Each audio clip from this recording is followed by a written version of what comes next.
And Kurt's has gone all out. He's got all kinds of Christmas lights on his house. Nice house too, George, if you're tuning in. But my question was, do you put up a Christmas tree and indoor decorations? Because we're at that time of the year right now. The options were I'm all in or I'm a Grinch. I'm all in, 64%. I'm a Grinch, 35%. And we've got a lot of pictures coming in. And it seems to be the common theme. I think we have a lot of single men that are fans of our show and follow me on Twitter. We're getting a lot of pictures of people with the mini trees. A lot of mini trees on top of beer fridges, coffee tables, and everything else. And I think the mini tree is the way to go. We've got our mini tree ready to go here. And we got some decorations, some tinsel, and everything else. Now, Mick Aussie, I'm very disappointed in you. I was expecting to see some sort of Christmas-themed decoration on your set. Cam, I think, is in the Grinch category. What's going on, Mick Aussie? I got a tree like yours, but it's upstairs. I haven't put it out yet. I do hang stockings, but I'm pretty weak. My Christmas game's bad. Real bad. I also put this stuff up for a week now. Like, what's the point, right? You're right. Like, I'm going to the Rose Bowl anyways. What do I care? I won't even be here. And then I'm like, no. I'm going to do this. And I got blue tinsel and everything like this. So this will be set up. This will be set up for Sunday show with Scott Farrell. We'll be ready to go. What's up, Mick? What do you got, a box of chocolates for me there? I wouldn't trust you. You're going to poison me. No. My racing truck driving job got a present today. They know I'm a football fan. Look at this. Brock Purdy's doing all right. He's got his own chocolates, Amazing. Purdy chocolates. He's doing well. Oh, those are high-end, Nick. Those are real high-end. Somebody gave you a box. Look at those. Look at this guy. Put them a little closer to the camera there, Mick. Put a little closer. What do you got there? Let's see. Those are, that's all sorts of goodies there. That's nice. Purdy chocolate, Cam? High-end chocolatier? Oh, big time. This isn't like these Nutella knockoffs or toffee fee. Like this is a real box. Yeah. Yeah, I've seen the Purdy chocolates in malls. So what? People are giving you gifts already, Mick? That's pretty nice of them. Yeah, good for you, Mick. Yeah, well, I thought it was Brock Purdy's new line. He's doing well at quarterback, and now he's got great chocolates there. He's doing all right, isn't he, He's getting ripped off. Yeah. He's only making $800K to be the quarterback of the Niners, and now people are selling chocolates. You should own the chocolate factory, right, Gabe? Purdy chocolate's been around before he was. I'll give him that. That's I wasn't sure. Yeah. So speaking of Christmas, I figure a nice gift for you, Mick, would be a nice Charger jersey. I know you're a big fan of the Surfers. That was a new low last night. You probably enjoyed that, huh? Did you feel bad for Joe Madden? I thought she was going to cry on the show last night. Yeah, it was a pretty bad loss. Yeah, she was beat down. I enjoyed watching her video on Twitter, She got lots of them, but they're a disgrace, mate. That time that coach got fired, he's no good. But what a mess, Your mate Shawne Merriman, he's good. He was a good player. There's no way he would have faltered and quit like those players did. The Raiders are not that good. I asked him, what do you think? I said, as someone that loves the Chargers as much as you do, what do you think? And he said, in our day when we were playing, he basically said people would have got hurt at halftime. Yep. That's what he said. That's a great answer. It's true. He goes, not everybody would have returned to the field. He goes, there would have been like cracked heads, like basically fights and like attacking. But it never would have happened then. It never would have gotten as far with Junior Seau and Merriman and stuff. Like they wouldn't lose 42-0 in the first half. Exactly. He said the same thing I said. He said, it's one thing to lose 42-0. He goes, it was 42-0 after the first half. Yeah. Like they hit like a new low. But hey, if you hate the Chargers, actually, it was a good night if you're a Charger fan. They finally fired Staley. That was they couldn't hit. They hit rock bottom. And it's one of those good news, bad news type of deals. So speaking of rock bottom, you thought your Broncos were at rock bottom earlier this year, Mick. You jumped off the bandwagon, but you're back on again. Right? You're jumping off. You're like a trampoline. You're back on. And I'm buying into your Broncos. Your Broncos are in my Buffalo Bills way, actually, because they beat the Bills. The Bills are the 11th seed right now. It would be better for Buffalo if the Detroit Lions win this football game tomorrow night. I'm not so sure they will. I kind of think they will. I think the Lions win a close one.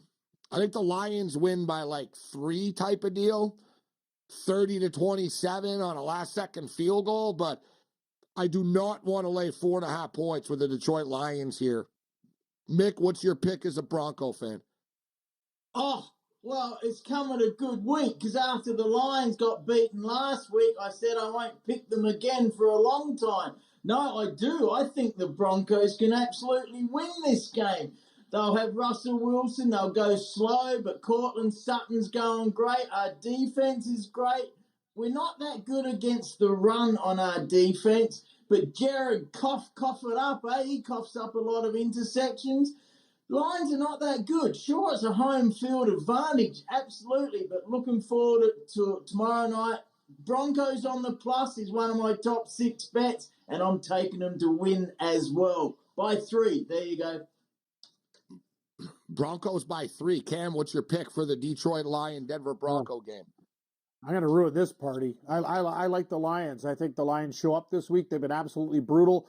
That Bears loss is going to get them waking up. I'll give Mick credit. I've been riding the Broncos a lot. They've been making us money, but I think this is a spot for Detroit. I think the Lions win this game by 10 to 13 points, and I think Mick brings up a good point. Gibbs and Montgomery are going to just smash. That's what the Lions need to do. They will run to set up the pass. Lions by 13, Morency. I love the Lions this week. Listen, Denver, you're getting a Lions team that definitely, listen, they're being challenged here. You know what I'm saying? They're falling apart over the last month. People are starting to doubt them. Campbell talked about being much more aggressive during the week in practice with them. This is an all-in game for the Detroit Lions, but with that being stated, it doesn't mean they're going to win the game just because they need the game. And Denver are playing just so well right now. They're making plays, right? Denver, Cortland Sutton's really stepped up. He's becoming the go-to guy here. There's a lot to, I think there's going to be points in this game. I keep coming back to sort of the same type of score, 30-27, I don't know, 27-24 type of deal. I think it's going to be a track meet, though. I wouldn't be surprised if it's higher scoring than 27-24. Like I said, 30-27. Good game to tease, I think. I think you could tease, the Denver Broncos up to 10.5, 11.5 to the over. And/or I got a 10-point teaser. We'll have the Lions at plus 5.5 as well. But what else do you have, Mick? What other best bets do you have? All right. Well, I heard you on Scotty Farrell's show today, and this is a bit weird. Some of my best bets were already what you liked. So Broncos 4.5. I like the Bengals to win against the Vikings. Absolutely -3 for the Bengals. I'm with you as well on the Colts against the Steelers. No way I can go for those rotten Steelers. I like the Rams to cover the 6.5 against the Commanders, and a couple on the plus. So my 5th best bet one, I think the Patriots might be able to cover against those Chiefs. They're not doing too well, the Chiefs. Trouble there. Absolutely, there's trouble there. And I also like the Jags on the +3. But that's a tough one. The Jags-Ravens have gone back and forward. I'm going to stick with the home field because Ravens only just beat the Rams last week. A lot of people are going for the Ravens. I'll go for the roughie. I'll take the Jags. I like the Ravens in that game on Sunday night. Although, listen, every time a team sort of gets anointed and has a chance to pull away and get home field, they lose.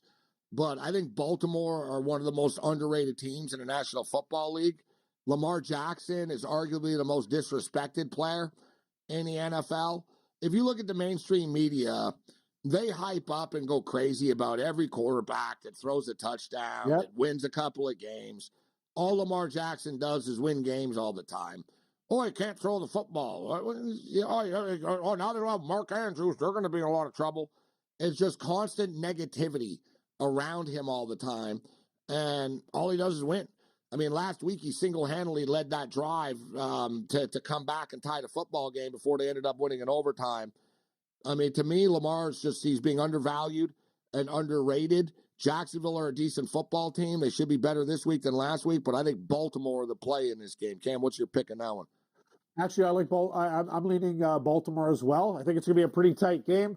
Mick might be onto something with the plus with Jacksonville, but I think Baltimore will win like 3-4. I think it's going to be a very good game. Trevor Lawrence was beat down in Cleveland. Gabe, you know he was hurt, but I'll tell you they'll be better. But Baltimore will be able to do some things. The problem with Jacksonville, Gabe, Zay Jones, he's banged up. We already know Christian Kirk out. They got a lot of injuries right now. Jacksonville, they're dealing with a lot of injuries, even on the defensive side of the ball as well. Big games this week, all with big-time implications. Mick, you talked about the Rams and the Commanders. You know, the Commanders are a weird team. I mean, they play well at times, but it seems like they play better against division opponents, actually, right? Against the teams that they know. Philly. I could see the Rams. I could see the Rams like lighting the Commanders up here, actually. If there is a blowout, you talked about laying the points with the Rams. The Rams are a good football team. Baltimore are really good, and the Rams traded blow for blow. Like, the Rams, like, suddenly look good. Like, basically, like, if the Rams get in the playoffs, it's one of those teams where it's like, damn, man, we don't want to play these guys right now, right? Like, they could be peaking at the right time. They lost last week on a punt return, but they went into a rainy, bad weather Baltimore game, went blow for blow with them, man. Stafford's throwing the football around. Cooper Kupp's just amazing. Nakua's a stud. Williams is a stud at running back. Like, they got the young defense is flying around. I could see them crushing the Commanders in this spot. And I'm not a big favorite guy, but the Rams are great money line material here. They're going to win this game. And I wouldn't be surprised if this is like sort of one of those 31-7, 41-10 type of beatdowns as the Rams start to peak up. All right, we'll wrap up with Mick Aussie on the other side. We got Tony Finn stepping up and in level 3. Cam Seahawks in action on Monday night. I like the Eagles in that game, actually. Eagles laying 3. You're getting an Eagle team that's going to be in a really bad mood. This is Sports Rage. All right, Mick. Mick Aussie, Mick, what's the most money you've ever spent on a hotel room before? How much money?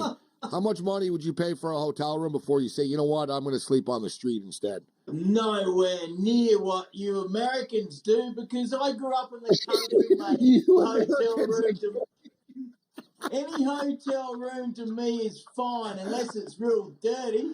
I don't know, I'm serious, probably $200 would be the most I've ever 200? spent, because I consider it a total waste of money. And you get all these people going on holidays with a real fancy hotel. Who cares? As long as it's clean, that's all you need. And a kind of a decent bed. It's a lot. I was going to say, in modern cities now, like, motels are $200. Right. Like, you're right. The most I spent, I usually